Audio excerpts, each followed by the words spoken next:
हिंदू धर्म में मां गंगा को पवित्र नदी के रूप में जाना जाता है। मान्यता है कि भगवान श्री राम के पूर्वज महाराज भागीरथी के तपस्या से प्रसन्न होकर मां गंगा पृथ्वी पर आई थीं। इसके अलावा पुराणों में यह कहा गया है कि गंगा नदी का अस्तित्व पृथ्वी पर आदि काल तक रहेगा।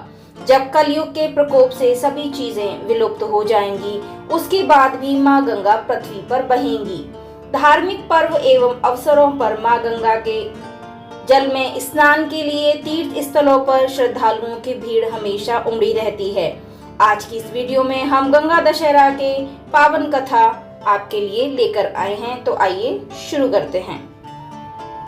अयोध्या के महाराज राजा दशरथ और श्री राम को आप सभी जानते हैं। उनके ही पूर्वज राजा भागीरथ को अपने पूर्वजों के तर्पण के लिए गंगा जल की आवश्यकता पड़ी। तब उनके पास गंगा जल नहीं था, क्योंकि उस समय गंगा जी केवल स्वर्ग में ही बहा करती थीं।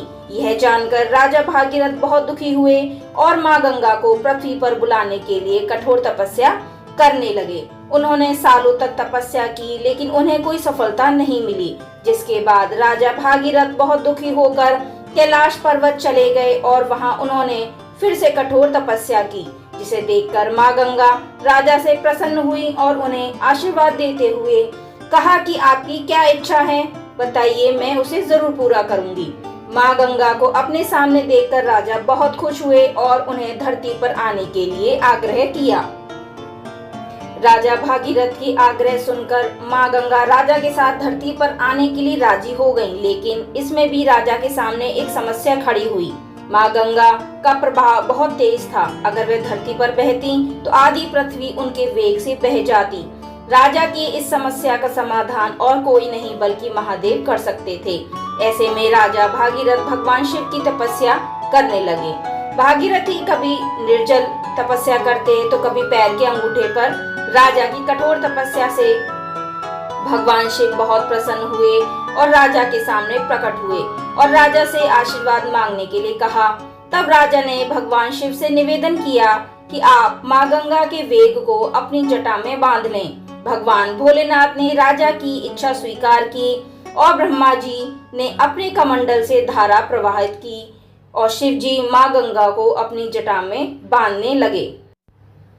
करीब 30-32 दिनों तक मां गंगा शिव जी की जटा में बंधी रहीं। फिर ज्येष्ठ मास के शुक्ल पक्ष की दशमी तिथि को शिव जी ने अपनी जटा को खोला और मां गंगा को धरती पर जाने को कहा।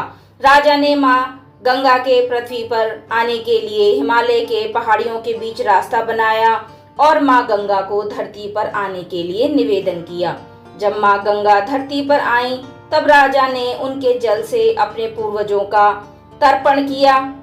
जिस दिन मां गंगा धरती पर आई उस दिन ज्येष्ठ मास के शुक्ल पक्ष की दशमी तिथि थी, जिसे इसी के बाद से इस तिथि को गंगा दशहरा पर्व के रूप में जाना गया। गंगा दशहरा को मां गंगा के धरती पर आगमन के उत्सव के रूप में मनाया जाता है।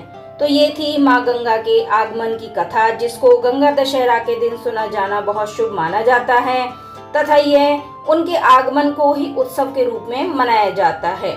आशा करती हूँ आपको ये वीडियो बहुत पसंद आई होगी। यदि पसंद आई हो तो अपने फैमिली फ्रेंड्स के साथ ज़रूर शेयर करें। हमें सब्सक्राइब करना ना भूलें। मैं मिलती हूँ आपको अगली वीडियो में अगली कथा के साथ। तब तक के लिए जय श्री राधे।